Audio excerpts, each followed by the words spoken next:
Hey guys, welcome back to RHR Jen. I'm so glad you're here. Honk honk, everyone. Guys, I am so excited for you to see the next part of my sit down with friend of the channel, John Witherspoon.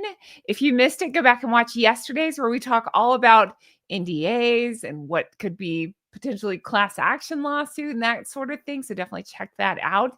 Today, we're getting more into Harry and Meghan in general. We're going to start off talking about what's going on, some of the weirdness around the kids. We never talk about the kids specifically, but more weirdness from Harry and Meghan's side of things. So we're going to talk about that as well as what's going on with Harry, speculating about different things. As I always remind you, this is our opinions on all of this. So we're just talking about our opinions on what we've witnessed and what we think is going on with the pair of them. So let's get right back into this. If you're new here, I am Jen. Make sure you're subscribed, hit the thumbs up, and leave me comments, as all of those helps YouTube to recommend my videos, and I sincerely appreciate it. Now let's jump right back in with John Witherspoon. Make sure you follow him on Instagram. He's Witherspoon DC. Thanks so much. John, you and I always talk about how we are not interested in critiquing the children. It's not that. I am interested in talking about Harry and Meghan's weirdness when it comes to the kids and how, well, everything's a little bit shrouded in mystery. But a point that one of us had made offline is about, how do you think that's going to go? We're speculating. How do you think it's going to go with Lily and Meghan? So in terms of what happens when Lily starts to get older, and what happens, when Lily starts to, or maybe she already does, outshine Meghan. How do you think that's going to go? What are your thoughts there? Well, I can answer that in one word. How do I think it's going to go? The answer is badly.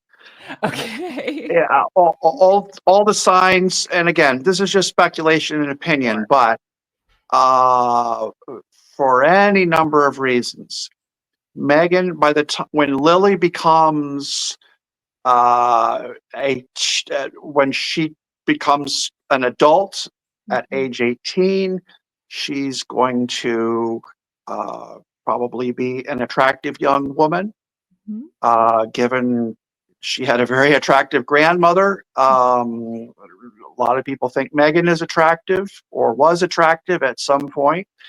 And so she definitely has the potential to be a very attractive young person.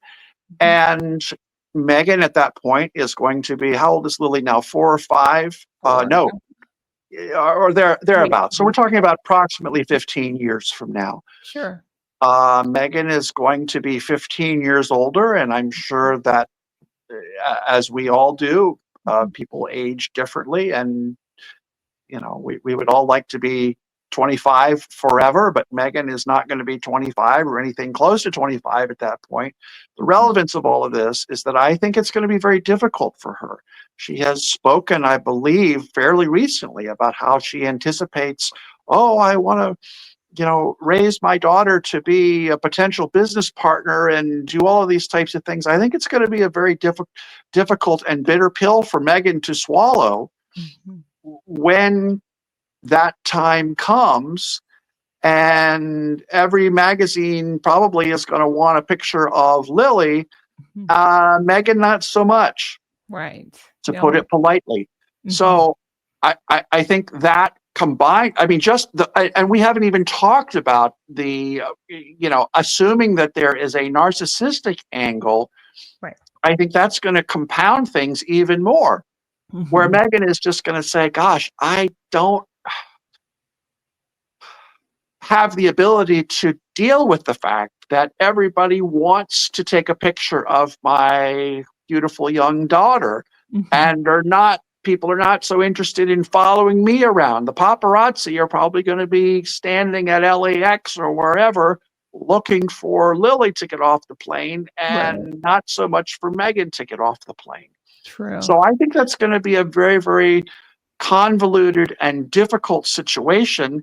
And again, even more compounded by the fact that if it's true that Meghan does not necessarily have, again, as has been alleged, if she is not as emotionally stable as a mom, assuming all of these stories are true about her being hot-tempered and whatever, dictator in high heels and so forth, I would guess that will probably spill over to a certain extent. To the extent that it's true, it may spill over as well into her mothering style. Mm-hmm. Her daughter, or both of her kids, Mm-hmm.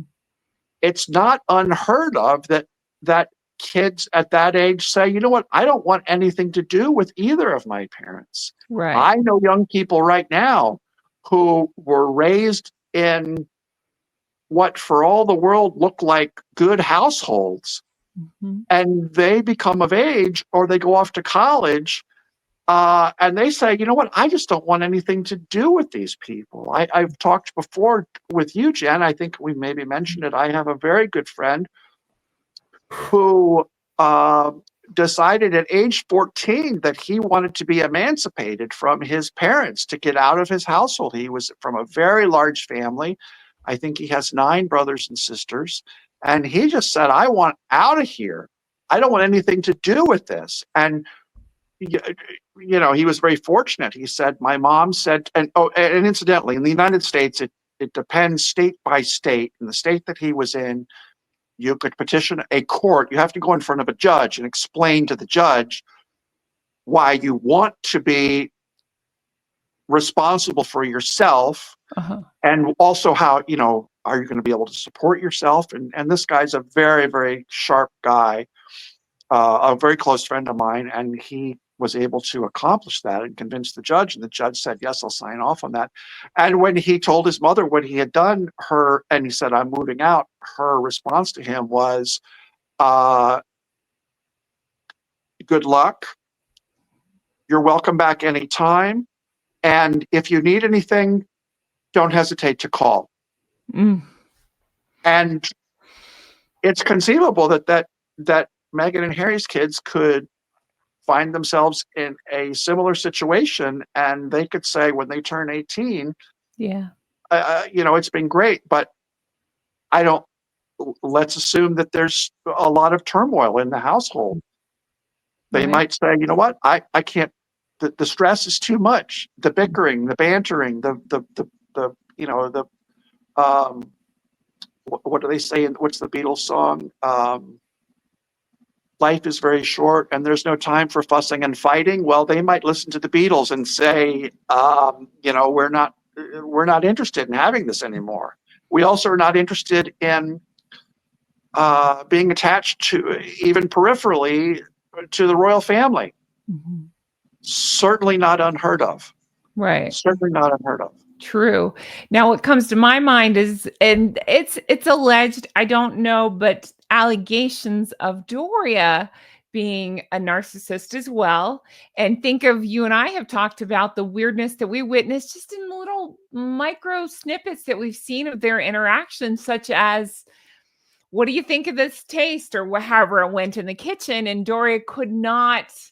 She's like, let me finish eating. Something like that. Couldn't even fake enthusiasm for Meghan. So if that's the case, if she's a narcissist, and if Meghan's there are a lot of ifs, but if Meghan's a narcissist, then we could see similar dynamic there as well. So the weirdness. Well, and there have been some allegations. Again, they're just total speculation, but people have reported that Doria may have said, I don't want to be at Montecito anymore for whatever reason. It's, again, all speculation, but the reports are certainly out there. Right. And I think it'll be interesting to see. I don't think that that'll be something that anybody's going to be able to cover up if all of a sudden he's observed coming and going from some apartment building in downtown Los Angeles. I think that's going to kind of That'll tell a be the lot. last word as to whether she's still hanging around at Montecito anymore. True. It'll be interesting to see either way. Yeah. Let's see here. The next point that we had brought up. Okay, so they went to Disney, the family did, and again, this is just us speculating. I had a lot of thoughts on this, and I think I was just like angry messaging a couple people, and you were one of them. And I think I said something like, I don't believe this. This isn't real, because she was thanking Disney for I forget how she worded it, but it was something that implied that maybe Disney had provided this day. And maybe they did, maybe they didn't. I don't know. But I just felt like it was hollow and it was a way to pat herself on the back. Look at me, that kind of thing, to draw attention to that she would maybe have special privileges at Disney or have some sort of relationship with Disney. What are your thoughts on that? Yeah, well, one of the most interesting things about Meghan is that she is very adept, I think, by a lot of people's judgment. She's very adept at humble bragging. So when Meghan puts out a tweet or she does an Instagram post or a reel or whatever she does, and oh, thank you so much for Disney. It's kind of like the Billie Eilish lunchbox Yes. scenario all over again. Mm-hmm. To my knowledge, nobody ever heard a peep from Billie Eilish. And yet the way that Meghan kind of put everything out there was that, Thank you, Billie. again, I'm exaggerating, but it was almost like, oh, I called up my BFF, Billie Eilish, and she just personally hand delivered all of this swag that I can give. And oh, isn't this wonderful? I'm so thrilled. And oh, Billy, you're my hero. And I love you to death. And I can't wait. And it's, again, I'm exaggerating, but the point being that there's this constant humble brag filter that you have to look at have to put into place every time Meghan says something, because back to what I was saying a little bit earlier, I think it was in the other video, about you kind of take things as, well, part of this is probably true, but part of it, the other half is maybe not quite as it seems. Uh-huh. And I think that that's the same kind of thing with the Disney. I mean, I forget what premiere was it Lion King or something they went to, and she or Harry, or I guess it was Harry, that chatted up Bob Iger. Yes. Who, my wife does do voiceover work. Oh, yeah. Really? Very interesting. Very interesting. Okay. And then she ended up getting some voiceover work, which reports vary on how well that all turned out.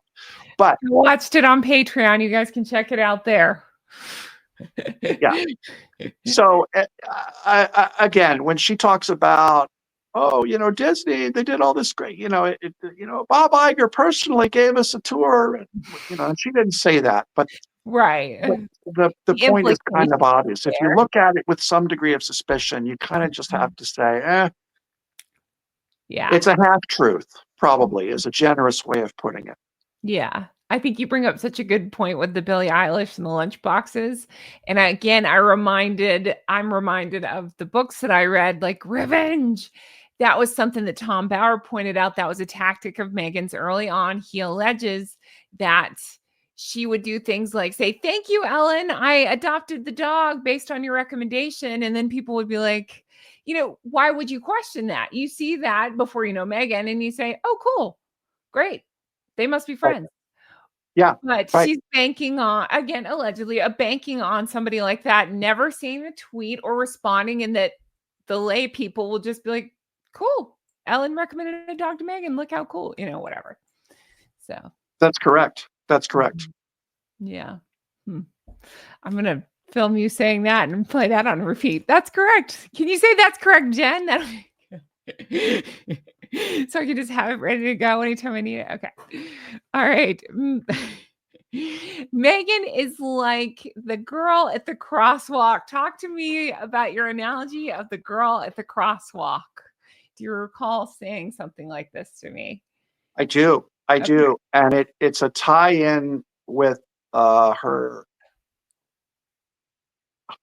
Instagram fixation. I think that's a polite word. Yeah. Everybody's been at a crosswalk where they've got the pole there and there's a button and it says push button to cross. Mm-hmm. And there are people that will go up and they'll push the button And it sometimes now makes even a little beep to tell you that you've actually, it's like, okay, I got it. I heard you. You want to go across. I'll keep that in mind when the time comes. The Right. next time I change the lights, I will remember you and allow you to go across the street. I'll do what I need to do for you. The Instagram thing, somebody pointed out, it's kind of like the person that goes up and they push the button, and about 10 seconds goes by and they push the button again, and then again, and then again, and then again, as if the crosswalk computer has not figured out that you're there the first 3 times that you pushed it. And that's the analogy somebody drew. I thought it was a pretty good one about Meghan and her Instagram posting. Like and I remember even when I was a little kid, I used to, as all little kids do, they get squirrely and they keep trying and trying and trying to get attention. I can remember my mom saying to me sometimes, like, we know you're here.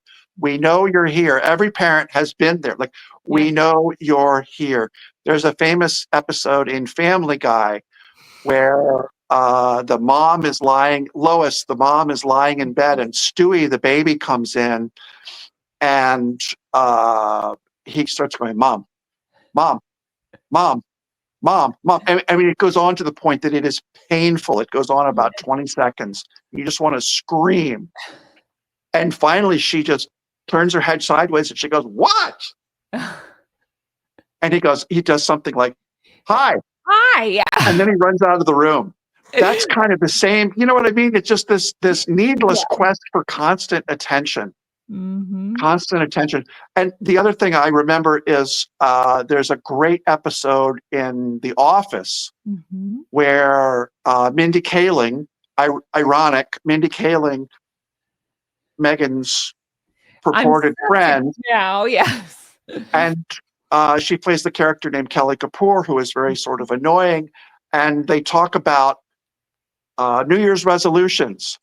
And Kelly Kapoor looks at the camera in a one shot, in a cameo, and she says, my New Year's resolution is to get more attention by any means necessary. Now, who does that remind you of? That's perfect. Get more attention by any means necessary. Well, isn't that exactly what Meghan did when she started out the new year, 2025, and she wrote 2025 in the sand on the beach? Any means necessary. That's right. That's right.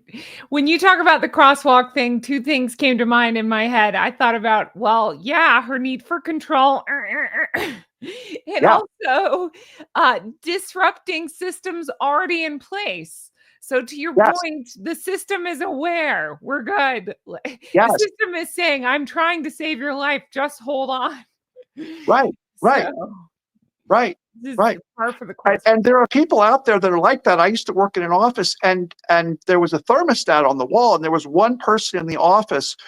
This was a large room with probably 18 or so cubicles in it, and there were different thermostats. There were several zones in the room, and there was one person who constantly got up and had to fiddle with we all know this person, constantly had to fiddle with the temperature on the thermostat. And I forget exactly how it came up. But anyway, one of the maintenance technicians came into the office one day, and we were sort of chatting and kind of making a joke about, we can imagine that this is worn out because this one person fiddles with it at least 4 or 5 times a day. Right. And he said, well, I'll let you in on a little secret. That thermostat doesn't do anything. And there are a lot of thermostats in the building that don't do anything, but people mess with them all the time because they think they need the control of the temperature in the office. And I mean, most people, I think, were of the opinion like, okay, well, I got too much work to do than to worry about. I'm a half a degree too hot or a half a degree too cold. I'll throw a sweater on, or I'll roll my sleeves up or down or something like that. But there's some people who just absolutely have to be in charge of stuff like that. I think Meghan is kind of cut from that cloth. I think you're right. I think you're exactly right. That's funny. That's a good analogy. I've definitely worked with that person as well. All I could think was, I just want to go home. I'll be the perfect temperature in my home. I don't want to be here. Yes. Yes. And I will be the first to admit, actually, when I was working in that office, I had the ability to have a transit subsidy to go back and forth to work. And I just thought to myself, at the end of the day, I don't want to get on the subway and then the bus. I will be much happier in my life, and I'll be more productive in the office if I can drive my own car back and forth. It's going to cost me gas. It's going to cost me insurance. It's going to cost me time, all of that stuff. But I would rather have my temperature and my music and my headspace and not have somebody, who hasn't had a bath frequently enough or whatever, all of that stuff that we've all the usual insults that you deal with on public transit. So there's a time and a place for that, is what I'm saying. But when you're in the office and you're just obsessing about, or when you're at the crosswalk and you're obsessing about control, that's when I think it gets into the realm of being counterproductive. I think you're right. I think you're exactly right. Let's see. The next point we have. Oh, let's go into your favorite, the twerking of it all. John, would you be a dear and demonstrate to everybody, in case they don't know what twerking is? Could you stand up and show us all? You must be kidding. Now you've gone too far. Every episode I have you on, I have to get you to look at me disgusted and shake your head. That's a trend that we have started. So there it is. Yeah. Okay. What's the Peter Gabriel? I think it's a Peter Gabriel song, "Digging in the Dirt," where he talks about, this time you've gone too far. This time you've gone too far. He says that over and over again. I always think of that when somebody's like, no, you've crossed the line now. I thought you meant you always think of that when we collab together. This time you've gone too far. Well, yeah, it applies to you too. So, well, guess what? I wear that as a badge of honor. Badge of honor. There you go. Still I'm with you. One of my favorites. I still get comments of that anytime you're on my show. So, badge of honor. Allow me to enunciate that. All right. Kicking off the twerking of it all. I know we've been over it, but you had such an interesting point. Now, from what I understand, you're seriously considering taking a Carnival cruise. Is that correct? I am not. I'm not taking a Carnival cruise. I'm not getting on Spirit Airlines. I'm not getting on Frontier Airlines. Life's too short. For those of us who are wondering, what in the world are they talking about? So, Carnival Cruise Lines is a predominantly U.S.-based cruise line. It is generally considered to be an entry-level cruise line. Not a lot of rules and formalities in terms of dress code, and it's not like crossing the Atlantic on the QE2 from New York to Southampton, where you need to pack a tuxedo and all that kind of thing. It's kind of the other end of the spectrum as far as cruising is concerned.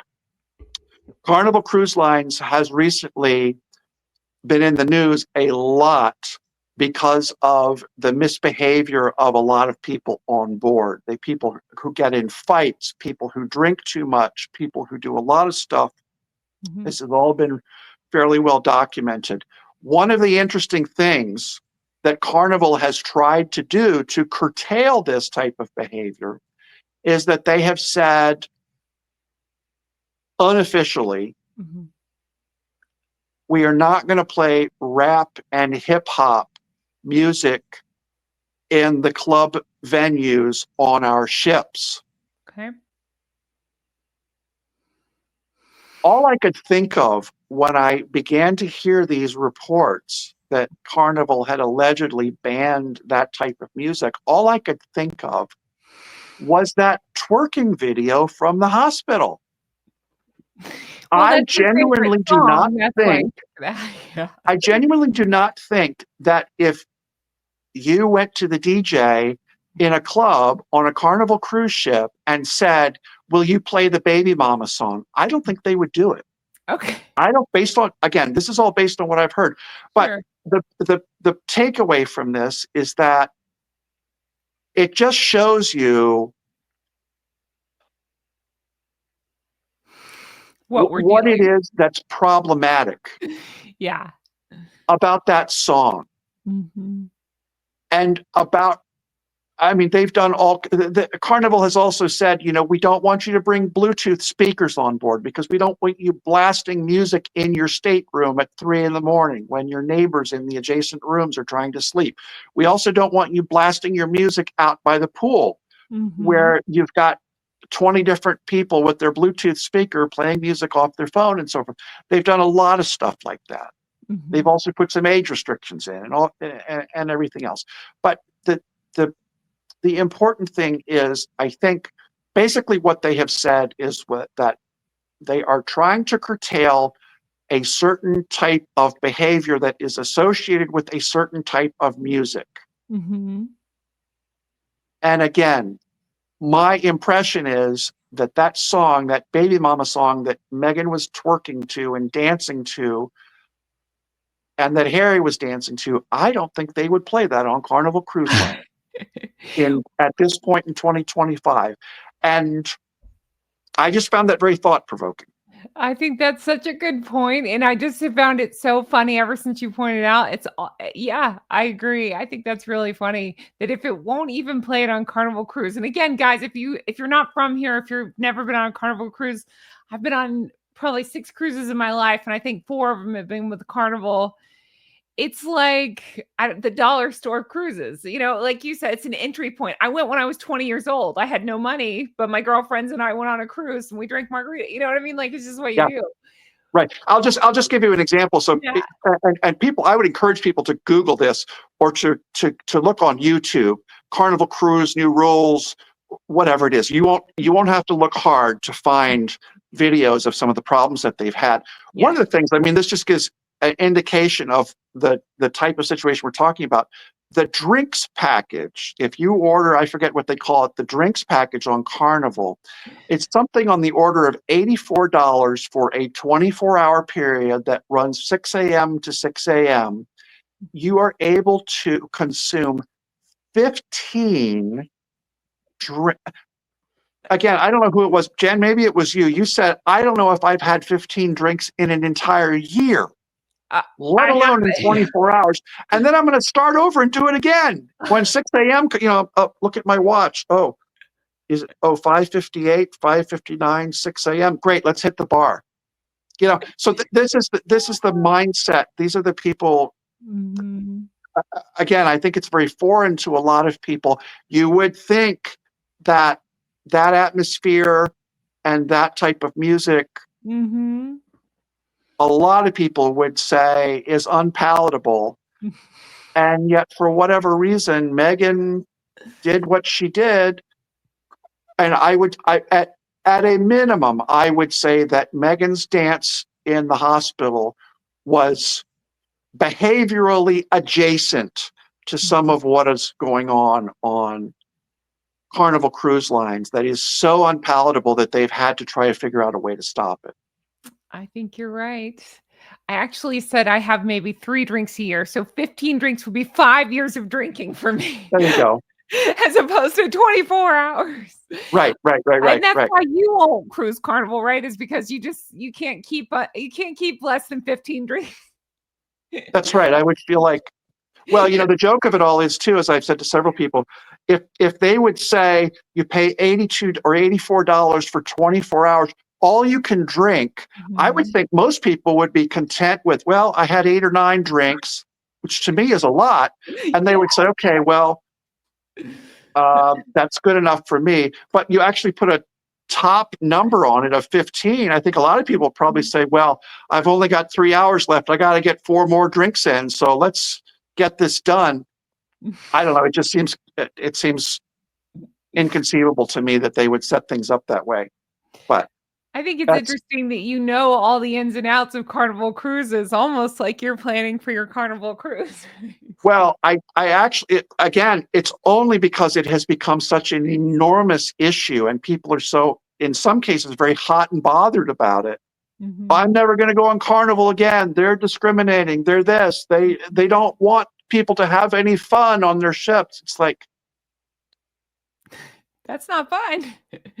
Yeah. yeah, yeah. Uh, You know, there's one famous episode where I think the cruise had gotten back to port. It had, mhm. I mean, we're off topic now, but the cruise had gotten back to port, I believe in Galveston, Texas, and a fight broke out in the immigration hall at the port.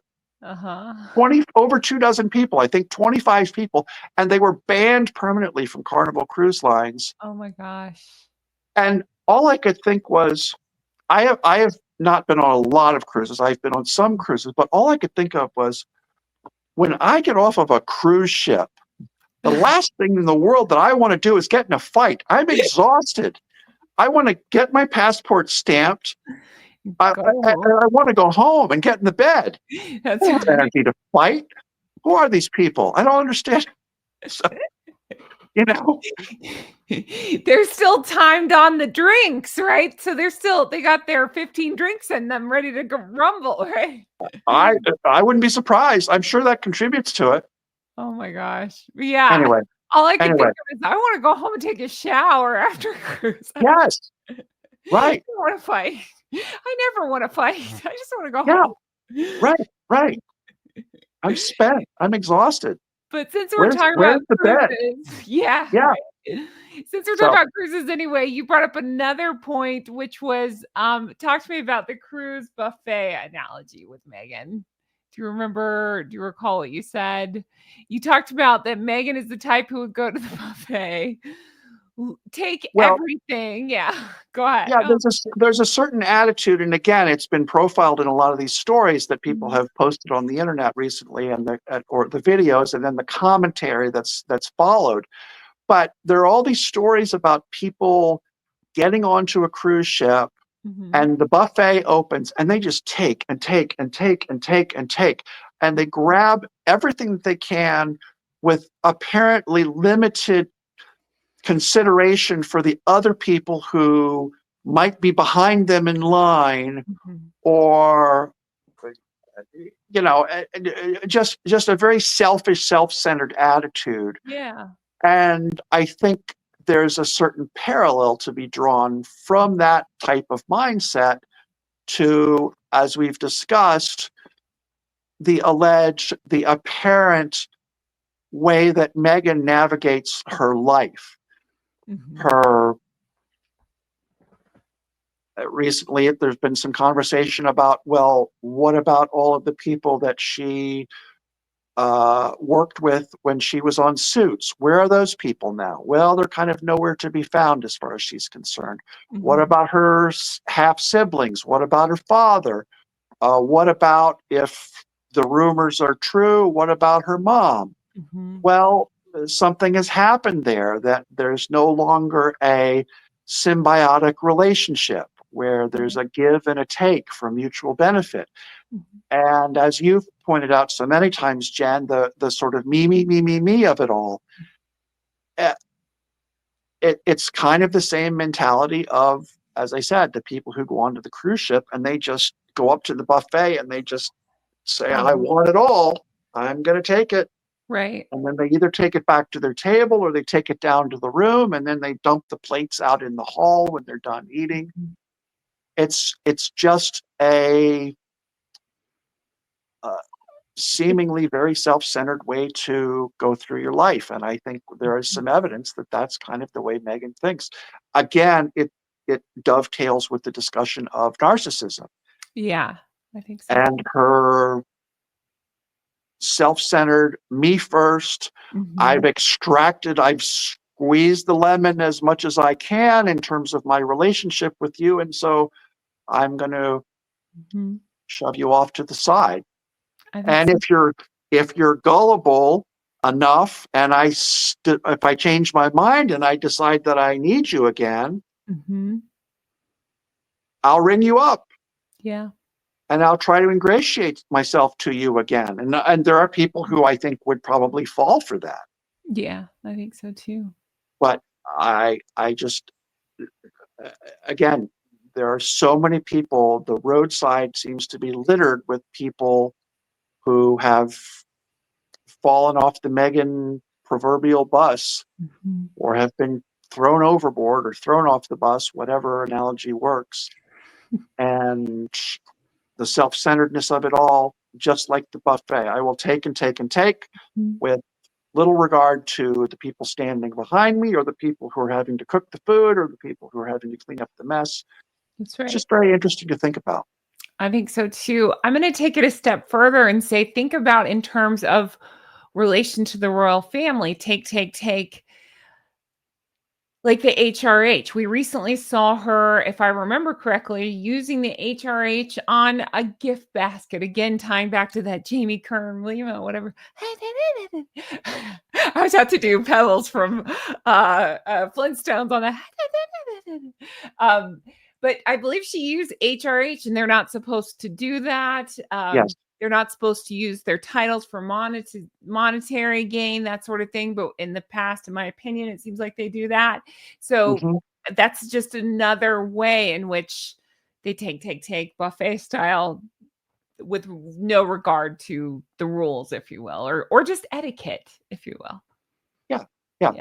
Well, it's just, there's a reason that we have etiquette. There's a reason that parents teach their kids Mhm. that you shouldn't just take and take and take and take and not give anything back. And the reason is that you are much more productive and you're happier in your entire life if, as I said, there's a symbiotic relationship where Mhm. you give and you take. It's like if you borrowed your neighbor's tools Mhm. and then never gave them back, and your neighbor would say, "Hey, uh, can I get my stuff back?" And you would say, "Oh, I lost it, or I threw it away," or well, you're never going to borrow anything again from your neighbor unless they're Mhm. dumb. Right. And uh, again, there are people out there that are like this. I mean, this is it, again, it's as we were saying before, it's hard for people to wrap their head around because it seems so inconceivable and so bizarre to most people. But those people are out there. They do exist, and They do.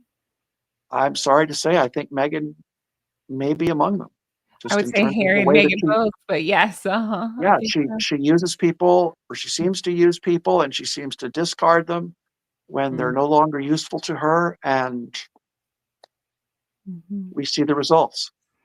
Well, I plan on doing that to you, John, when when you can no longer help me on these Q&As and stuff. I think, just John, who, what, who is this? Right, right, right, right. Yeah, I'll be prepared. I'm sure. I'm sure you're very scared about that. All right. Let's see here. So the next point we had, again with cruises. Oh, this was just a point that I made when you were talking about Carnival cruises, and I thought that was so interesting. I haven't cruised since I was in my 20s. So like 2 years ago, right? Shh. Right. Uh, um, no, I started thinking about cruises in general, and the point that I made is, in my opinion, sorry if you guys are big cruisers, I think in general, cruises tend to be, especially Carnival cruises. I've been on fancier ones. They are nice, but the Carnival cruises, they seem to be overhyped. They're often sold as best vacation ever. And, Yeah.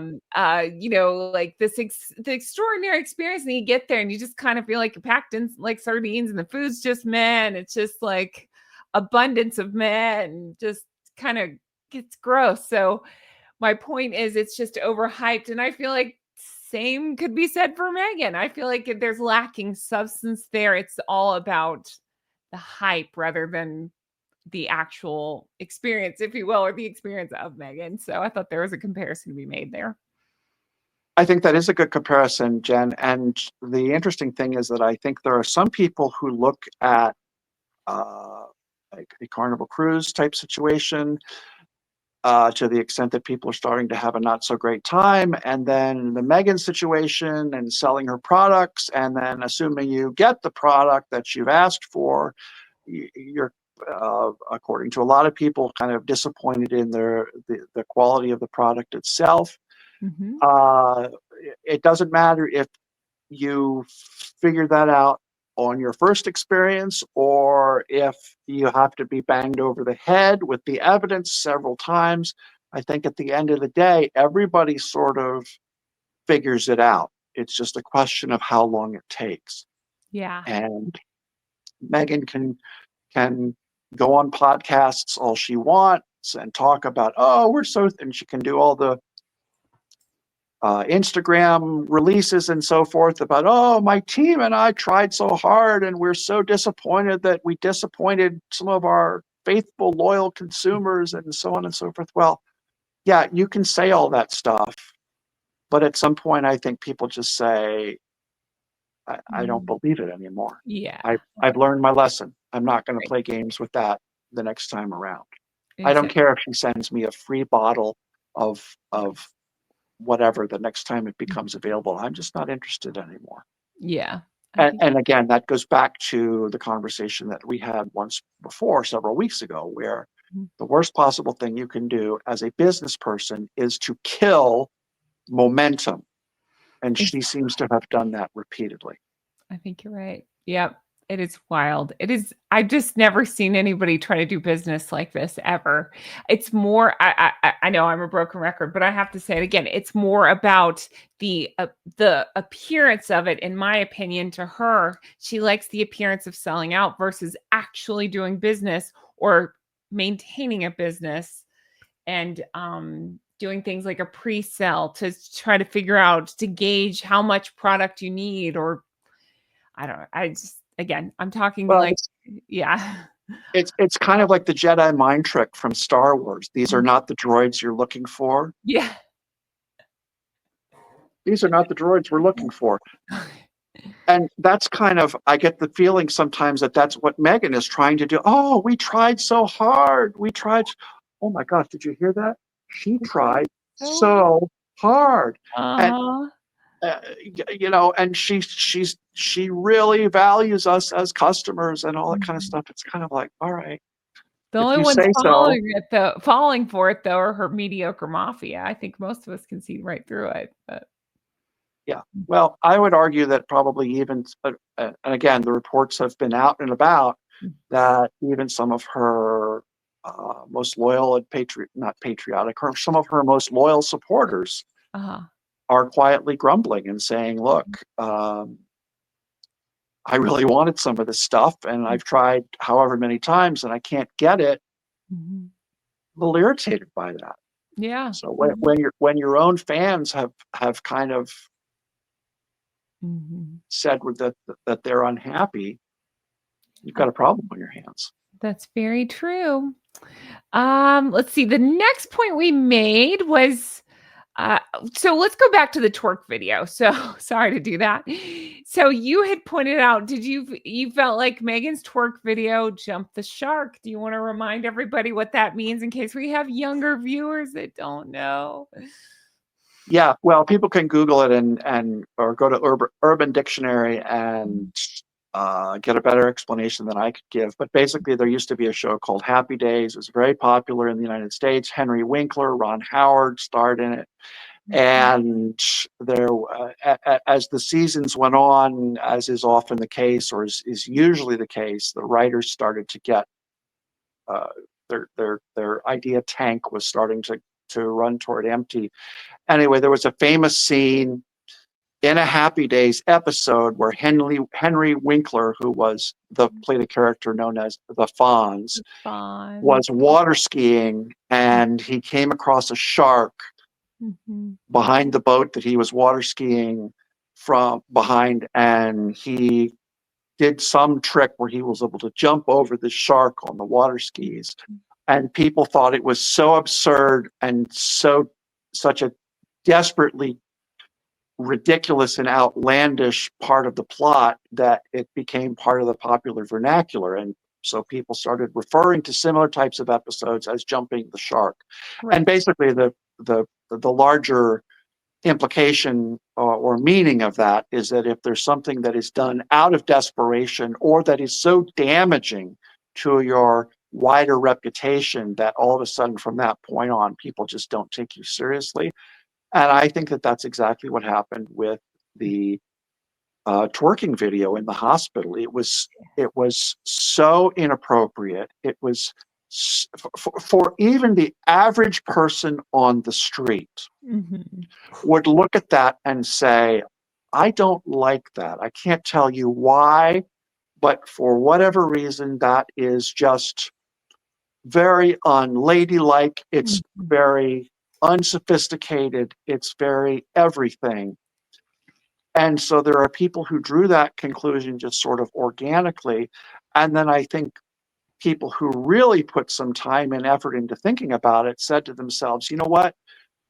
That is the last thing that a duchess Yeah. who is who is married to the man who is whatever he is now, fifth in line to the throne in the UK. That's just not done. I'm sorry. It's just very off-putting. She not only thought it up, she did it, Mhm. she recorded it, and then she put it on the internet Thought it was a great after idea. having Yeah. after having thought about it for 4 years. Yeah. Absolutely remarkable. Absolutely Mhm. remarkable. So the takeaway again is that I think people talk about the mask slipping. That was as big a mask slip as you could ever imagine for both of them, not just Meghan, but for Harry. I mean, Harry heard about it, didn't say no, Mhm. participated in it, Yeah. and then also didn't say anything when it was uploaded after 4 years. He's almost as culpable as she is, Right. but it was so damaging to the both of them that I think when people look back decades from now and they try to make sense of the Meghan and Harry debacle, I think that'll be one of the things that they really focus in on and say, you know what, Mhm. that was really a pivotal moment Mhm. in their relationship to the world and their public image and so forth. Just absolutely remarkable on so many levels. It really was. It disturbing, I think is yeah, absolutely. Now you had made such a good point when we talked about this and you had said you felt like it was in a sense bullying the royal family with the video. Well, yeah, I mean, uh, again, we as we talked about before, bullying is a little bit of a vague and amorphous Sure. term, Mhm. but at the same time, I think it was a little bit of a middle finger to the royal Yeah. family, just in terms of the level of decorum and the respect and so Mhm. forth that the royal family tries very, very, very, very hard to Mhm. project. Right. And then to engage in that type of behavior and then claim that, oh, well, this is my authentic self. And I really felt Right. whatever it was that she said Exactly. is really, really pretty remarkable. It is, and think about her argument for she felt like again, just I'm going by memory here, but it was something along the lines of, you know, how all the royal women present the babies, right? You know, within hours of having them on the steps, and the reporters are there and stuff. At the time, Megan, I believe it was through Spare, she said something along the lines of, "That's too personal. They needed their privacy. They didn't want to do that." Fine, whatever. I don't think you can demand to be in the line of succession and then not play by the rules. That's my personal opinion. But maybe a case could be made that that is a lot within hours of delivering to go present your baby. Fine, whatever. But you can't claim that and then post a I'm sorry, you just can't. You can't claim that the royal family didn't give me my privacy and then post a video like this in the same sacred moment. You're twerking. I just no. I just it's more hypocrisy from the pair of them. Yes, I agree. You know what I think it is in a lot of cases, and I have no formal training whatsoever as a psychiatrist or in any of that type of stuff, but or a psychologist, anything along those lines. However, I am aware of something that's called oppositional defiant disorder (ODD), and it's a phenomenon that I think is usually used in the context of young children Oh. who decide that I don't care what my parents want or what they ask me to do.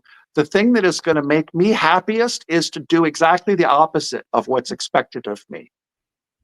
And you see this from time to time. And there are adults that I think still struggle with that as part of their personality. And somebody on a video, it was a political video the other day, and I don't want to go down that road, but they were talking about people that have a deconstructionist mentality when it comes to how they look at the world. They don't want to know about the people, the like, you know, heaven forbid your picture is on a piece of money. That that right there is a reason to dislike that person. Tear down a statue of a certain person because they're a historical figure. Just anything that they can possibly do to undo the status quo and to be contrarian and to, again, to be sort of oppositionally defiant. I think there's some of that in both now I've done it, Harry and Meghan. Yeah. We've heard these stories recently about Lady, I forget her name, Lady something, not Lady C, another lady Uh-huh. who I believe was the Queen's cousin. Oh, And yes, I talked about her. Oh gosh, I can't remember her name, but yes, she was in a beautiful red dress when the Queen was in the blue dress. Yes, the Queen's cousin. yes, She spoke and out about Harry allegedly yelling at the Queen for 10 minutes. Yes. correct. And also the story about the Queen was interested in knowing what Meghan's wedding dress was going to Yes. look like. No, I refuse to tell you. Uh-huh. And there was something else that she was she would help plan other people's parties, and she offered to help or something, and the Queen thought that was a good idea, and allegedly Meghan said, "No, I right, can't make decisions without Harry," or something like that. right, right. Since when? And Yeah. you have to think about, okay, well, what would go through the mind of someone who not only your future grandmother-in-law, Mhm. whose presence, incidentally, is the linchpin of all of this pomp and circumstance Exactly. and the money that's going to be spent and the carriages and the horses and Right. all of this kind of Security, stuff. all of it. Yeah. It all goes through the Queen, Mhm. and she's also your future grandmother-in-law, Correct. and she asks you something fairly innocuous Mhm. in keeping apparently with tradition Mhm. of wanting to see the wedding dress for the bride Right. and to say, no, I refuse to do that. Wild. Really? Yeah. Really? It's just weird. It's It's rude. just weird. Mhm. It's just Meghan. Yeah. Control, in my opinion, seems to be control freak. Because I Yeah, think regardless if you're part of the royal family or just any family, grandma wants to see the dress. I mean, you show grandma the dress, whatever. Yeah. right, right. Yeah. Just Ridiculous. uh, Mhm. yes, to your point, regardless of who she is Mhm. and who's going to foot the bill for this Right. whole. And if it wasn't for the late Queen, Mhm. Harry would be nothing. She wouldn't have Exactly. any interest in marrying Harry. That's right. Exactly. So why is this so complicated? It's really not anything. Mhm. And even if you didn't want to do it and you had a valid reason to say no, you might just go ahead with it anyway and agree to the request just to keep the peace. Exactly. And that's just called part of being a family. Do you agree with every member of your family, regardless if you love them with all your heart? You don't agree with any other human being 100% of the time. It doesn't matter who it is. That's right. Sometimes you just do things because you didn't want to come on and do this with me, but I asked you nicely, so you're like, okay, fine. Yeah. Right. Right. No, but sometimes you just do things because it's nice for the other person. I Yes. think both Harry and Meghan, neither Harry nor Meghan have a concept of this. They're in their They own really little don't. And world. Yeah. go ahead. I'm sorry, I cut you off. No. You're making the same point as me. Please go ahead. Yes. Well, I was going to say, my dad, sometimes when I was younger, my dad, and he didn't say this directly to me, but I could tell what he was getting at. He used to quote his dad, my grandfather, who he said would sometimes say, or often say, don't be difficult to get along with. Mhm. Sounds so obvious and it sounds almost condescending, but there are times when we all need to hear that. Look, That's don't be right. difficult to get along with. That's If it's right. going to make that person's life easier, if it's going to facilitate further back and forth, That's right. just deal with it. It's not that hard, That's exactly it. Yep. you know. And you know what? I'm going to go off on a side tangent that I hadn't even planned of. On that exact point, as I've said in so many of my videos lately, I'm studying charisma because I'm so interested in it and what makes people charismatic and what draws you to certain people, especially Catherine, Princess of Wales. And one of the things that I've been reading on lately is to be more interesting to people, you need to be more interested in people Yes, instead of inwardly focus outwardly, have less to say and more to hear.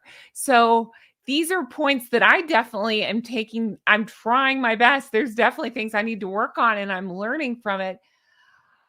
I think of, again, when you think of Catherine versus Meghan, and I know people don't love it when I compare, but I can't help it. Look at the difference, and you'll never see. I don't think Meghan's capable, or Harry, capable of, and it all ties back into what you're saying. They aren't capable of getting out of their own way and ever listening to somebody else or being genuinely interested in somebody else.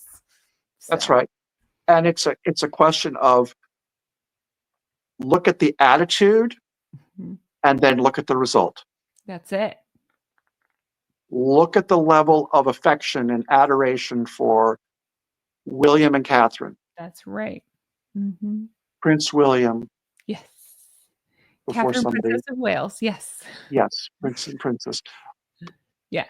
Look at the way that they could carry themselves and they behave themselves, and Mhm. then look at the level of affection and the approval and so forth. And then That's right. look at those other two in Montecito, the way that they carry themselves, the things that are important to them, things that they talk about, the complaints that they have, Mhm. and then look at the result. You're They're their own worst enemies. mhm. I think so too. And look at how William and Catherine are with each other in public versus the other two. I'm doing this because we just had 2 days worth of photos at the time of this recording of William and Catherine like gazing at each other and like the secret touches and stuff. It was so sweet. And then I think, oh, he never like it's just hand with the other two. you know, it's And just not yeah, organic. And I hate that word now, but I don't know how else to say it. yes. Well, organic and Mhm. authentic. Yeah, yeah. Meghan, people have put huge videos together on YouTube of every time Meghan has used the word authentic. It's really kind of remarkable. Um, the point that I was going to make, though, was some people have called me out in the past for saying that I feel bad for Harry or that Harry is a tragic figure. I Mhm, stand by that mhm, when you look at, as we were just talking about, mhm, what Harry could have become, what he was set up for. mhm, I do not feel sorry for him at all because of the bad decisions that he has made. mhm, I do feel bad for him for having squandered what mhm, could have been a really wonderful and great thing. mhm, But as far as the decisions that he's made, the things that he had said, the book, Spare, the BBC interview, the twerking, all of that stuff, zero sympathy. The Halloween uh, costume with that certain insignia on the sleeve, right. um, all self-inflicted, all own goals. Mhm, Uh, very, very difficult to feel bad for somebody who is their own worst enemy in the way that Harry is and in the way that Meghan is to a certain extent. I think you're exactly right. And since you brought up Harry, I do have some points to talk about with Harry. Now, something you've been very adamant about, and I think you make such a great point with this. Sorry to say, I have to agree with you. No, you make such a great point about Harry, and you often point out that of anybody who should preach anti-substance messages, I mean, he misses the mark on everything. Please, what are your thoughts on that? Well, isn't that a profound thing Mhm, for us to look at? mhm. Here's a man who, even in his 40s, is still talking about the loss of his mother. And I'm not Sure. saying in any way that that wasn't an awful thing to happen and to a little kid, and I get it. Mhm, But he talks about that all the time. I have never, and I've kind of looked for this, I have never seen any evidence that Harry has talked about the importance of wearing seatbelts, mhm. the importance of avoiding uh, being impaired behind the wheel of a car. I've never seen any evidence of him talking about uh, inappropriate behavior behind the wheel of a car, excessive speed, all of that type of stuff. I've never seen any of that. And Harry seems so desperate for causes to espouse Mhm. um, online bullying of children and carbon Green emissions, initiative. Yeah, yeah, exactly. travelist, and Uh-huh.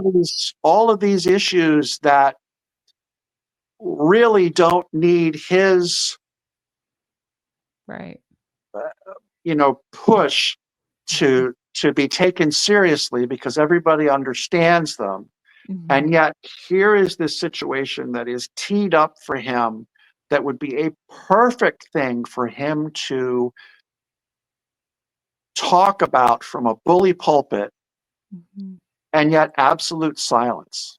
And we've talked about this before. What is he going to? And not only has he been silent about it, but he's talked about how he has been helped, if I recall correctly, by putting stuff in his body.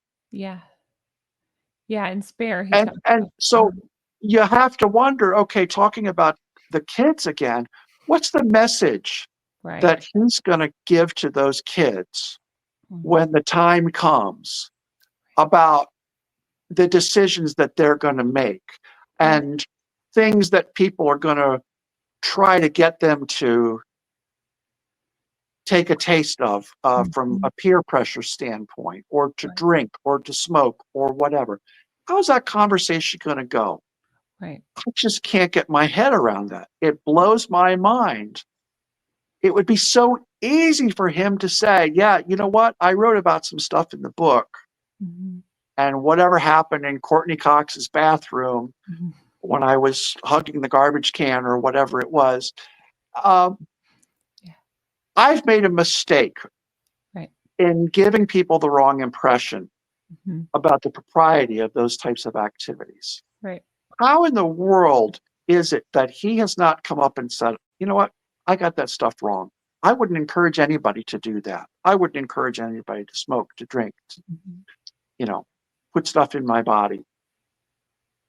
And again, talking about a missed opportunity, and not only a missed opportunity, but a missed opportunity that makes him even more unsympathetic Yeah, than he already seems to be. I think so too. Why doesn't he talk about any of that stuff? Just remarkable. And just as I said, I cannot get my brain around it. Yeah, same. And yeah, exactly. It's interesting. Like I always say with Megan and that stupid podcast, I actually want to hear from the female founders, but she won't let them talk. That's one topic Harry might have some interesting points of view on, maybe, probably not. But you get what I'm saying? Like people might want to hear him speak on something like that, and he won't do it. Now, I will say I had the most interesting, and I wish I had who wrote it. I don't. I'm sorry. Thank you for whoever wrote this in my comments. They put out the opinion that what if Harry won't speak on substances being involved in his mother's crash because he always blames the press?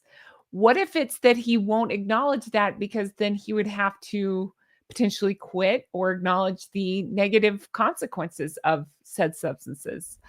Yeah. That kind of Oh blew my yeah. mind a little bit. I didn't think of it from that point of view. Please, what are your thoughts? Well, I agree. I Uh-huh. agree. Yeah. And again, I don't. We're just our opinions. Yeah. Yeah. Well, I don't. I always. I don't wish the two of them any unhappiness. Mhm. I mean, it's like the royal family saying that they hope that they find their way in terms of business because then they can concentrate on whatever is productive for them instead of trying to drag other people down. Right. I would not, for the most part, I would not wish anybody any marital discord or strife, especially when there are children involved. Right. I do think there are occasions when it's in the best interest of the parents and the children for the parents to Yes. separate from one another. But what I was going to get was going to get to was it'll be absolutely fascinating if things go south for the two of them, Mm. given the fact that he's written this very salacious book where he has been his own worst enemy and so forth Mhm. in a lot of ways, especially as would be concerned his suitability to be a parent or to Mhm. have a certain amount of custody of the children.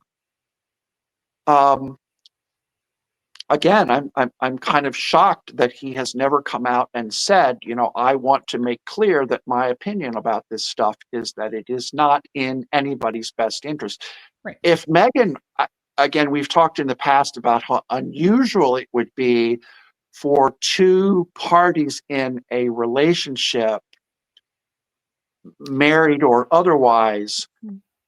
for one of them to be a heavy smoker or drinker or gambler or whatever it is, and Mhm. the other person to not have some of the same interests. And we don't know. Sure. I have no idea how much Right. Meghan smokes, if she does smoke, or what she smokes, or any of that stuff. Nobody, I don't think, has a good grasp of that. But I can certainly see a scenario in which push would come to shove between the two of them and their marriage, and she would just have a whole list of things. Well, he does this and this and this and this and this, and he smokes and he drinks, and he started smoking when he was whatever age, cigarettes, and then smoked other things when he was a little bit older, and then he's been involved in, by his own admission, Right. all Other these things. other things Yeah. that could be very, very damaging to him. Yeah, Very you would think damaging. so. Mhm. Absolutely. Yeah, I think so too. I just can't imagine what he would gain from putting that in the book. And to your point, even if you do, why not use that as a teaching moment? That's right. I don't understand. Again, I mean, this is so silly, but the thing that popped into my head is I have a very stupid tattoo that I don't like on my back. It's small. It just is there. My Gosling has seen it, and when every time she points it out, I'm like, "Don't get tattoos. They're stupid." No offense if you guys have tattoos, but I'm saying they're stupid. Don't do it. But because I want her to learn from my mistakes. So as a parent, don't you want your child to not repeat, your same mistake? So why wouldn't you say, yes, I did some things, now I realize how damaging and harmful they are. And, we lost a grandparent allegedly because of some bad choices involving substances. So, you know, again, why wouldn't you use that as a teaching moment? They just won't. Harry just won't. I think that was such an astute point. It would make him come face to face with potentially, if he's got some issues going on, it might make him address Yeah. those. So. Well, again, it goes back to what we've talked about before in terms of so-called level one thinking and level two thinking, and you can characterize that a number of different ways: checkers versus chess, or Mhm. pick your analogy. But Right. again, I think that when Harry wrote that book, he was probably on level 1 thinking, oh, I need content for this book. What am I going to talk about? Blah, blah, blah. Whereas level 2 thinking would probably have been, but wait a minute, if I write that, It's let's say forever there are kids that imprint. let's say there are kids that are involved in some sort of a Right. legal proceeding, a divorce or separation or whatever it is. How is that going to play out? Right. I just don't think he's capable of that, again, sort of. And that is not level 2 thinking, is not does not have to be high powered or sophisticated. It is Right. not It's just rocket thinking science. ahead. Yes, and it's based on, again, to the example of borrowing something from the neighbor and Right. then not returning it. Level 1 thinking would say, "Oh, this is great. I guess what? The dummy gave me a rake or whatever it is. Now I have a new rake." Uh-huh. And level 2 thinking would be, "Well, wait a minute. If I don't give the rake back, the guy's never going to let me borrow anything again when I really need to borrow something important." So again, it does not have to be ultra sophisticated. And No. yet I just don't see from him, and to Mhm. a certain extent from her, although I Yeah. think it's I think his level 2 thinking deficits are, how do He's I say more this without being rudimentary too than she unkind? is. I don't think he's wired up to think that way. I don't think so I either. think she is wired up to think that way, but she doesn't care. I think you're right. Yep. I think his is more of an intellectual failure to get him to level 2 thinking. I think hers is more of a psychological failure to leverage level 2 thinking in that regard. Again, just my Yeah, opinion. Nothing. I don't have any special information other sure. than what I see and read about the two of them. But I uh, share the same opinion. Yeah, I think yeah, so. I it's think just an amazing way to go through your life.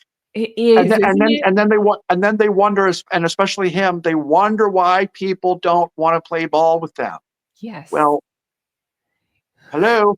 There was a Cease report that fair came out the other friendship. day where they said that the Queen used to not like the Queen did not want to be in the room alone with Harry without a third person being there. Sure. This is a boy and his grandmother. Right. Give me a break. That if that is true, Uh-huh. I mean, there are times when I could remember going into meetings and I would say, I want a third person in this meeting Yeah. as a witness. Or even something like, there are times when I wouldn't broadcast this, but if I had to if I had to go into a meeting with a female to Mhm. have a one-on-one conversation, I would deliberately book a conference room that had glass windows in it, Sure. Yeah. so that nobody could say, "Oh, you and so went into that room and closed the door, and it's your word versus his word." Right. He said, Yeah. she said. And Right. again, Well, just that's not. level 2 thinking. You're just thinking all scenarios, thinking ahead. Absolutely. Makes sense. Yes, Yeah. yes, and I Absolutely. just don't. I don't think he's capable of it. I think she is capable of it, but she doesn't do it because of some of her other personality characteristics. She's too busy thinking about herself. Yeah. Well, Yeah. yeah, I'm gonna do a shameless plug for my second channel. I do have a second channel I talk about a lot. It's Goose Adventures, where I talk about losing a significant amount of weight and how I did it and all that. But the reason I'm bringing this up is because before I started posting pictures, I've lost 140 pounds. It's actually more than that, but about 140 pounds.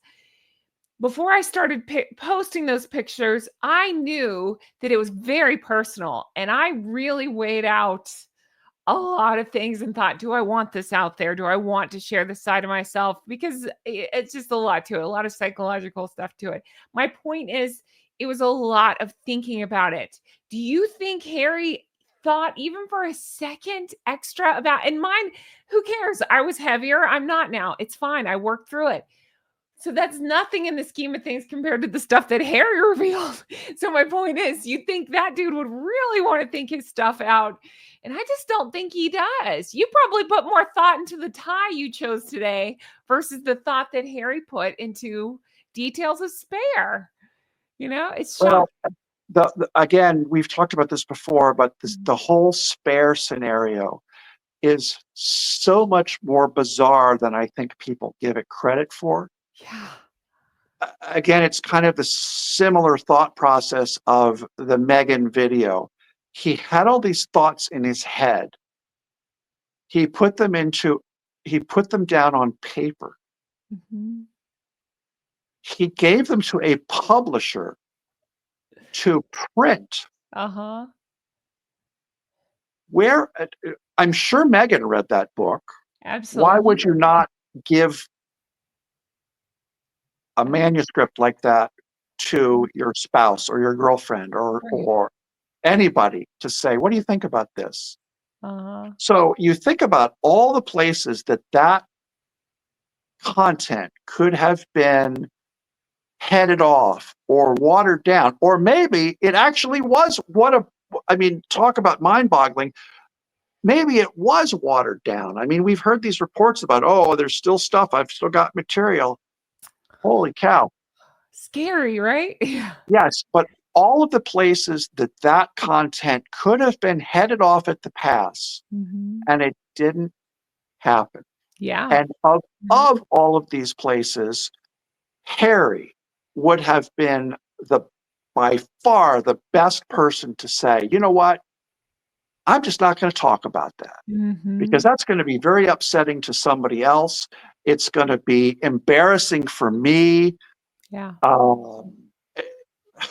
This is not going to bode well. This is going to harm my reputation long term. I'm a member of the British royal family. This would be unseemly to talk about. All of the reasons why it could have been derailed or watered down. And yet, look at the result. Yep. It's all right there. And it's not so much, I think a lot of people probably realize this, or they thought this, whether they realize it or not. It's not just the details. The reason the book is so fascinating is that it's not just in the details, it's how in the hell did the details get there to begin with.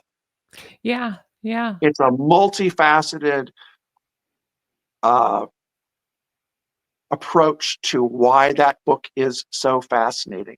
And that's, I guarantee you, 100 years from now, people are going to historians are going to pull that book off the shelf and say, I want to read up on this Harry and Meghan train wreck. And they're going to look at it and they're going to say, wow, this is some salacious, mind-boggling stuff in and of itself. But what really is interesting is how in the world did this get put on paper and released to the entire world? That's really what I think the source of fascination is going to be. I think so too. I have to say my opinion, and allegedly, but she helped write that book. There's no way that he put in there, William and Catherine like to watch Suits. That's her. That's my opinion. Yeah. Yeah. Well, again, how in the world could there ever have been a scenario where one person in a marriage or boyfriend, girlfriend, whatever it is, wrote a book like that, and didn't give it to their significant other, to say, what do you think about this? Is this in my best and I've interest? sent you emails and said, hey, read this for me. Do I sound okay? Like, it's just what you do with people you trust around you. So I can't imagine writing a book and not having somebody read it. Yeah. Well, and not only that, it would almost, I mean, if some girlfriend or wife of mine wrote a book without asking me, I would view that as a very that's a substantial source of disagreement between us. I would say, what in the world? You didn't give it to me to read it? Right. I would really have some serious questions in my mind, As well you should, as would because most it's people, I probably think. about you. Right. Well, this is the other thing too. It's not only, I want to bounce this off of you, what do you think? Uh-huh. As far as my reputation is concerned, Right. but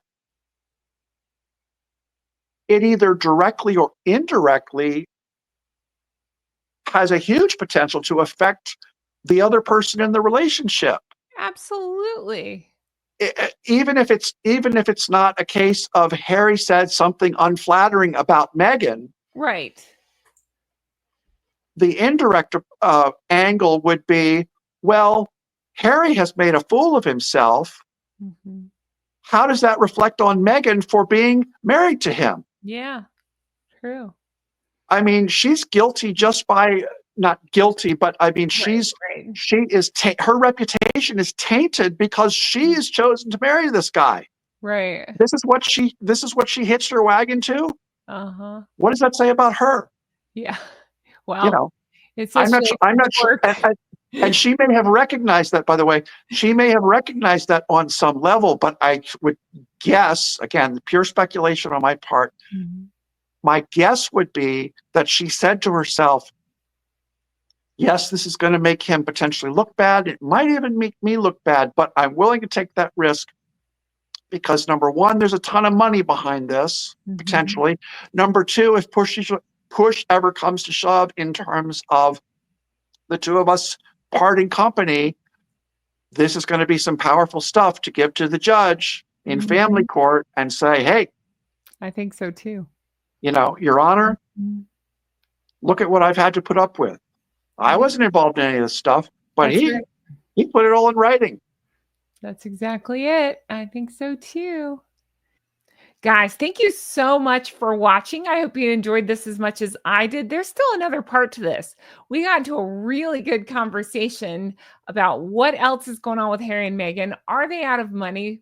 What else is happening behind the scenes? That sort of thing. So definitely check that out. Thank you so much for being here and for watching. Thank you to John Witherspoon for taking your time to answer our questions and to do so in such a thoughtful way. We appreciate that so much. Definitely check out his Instagram. It's Witherspoon DC. And thank you guys so much for watching. I cannot wait for you to see the next part of this and have a great day. Take care. Bye bye.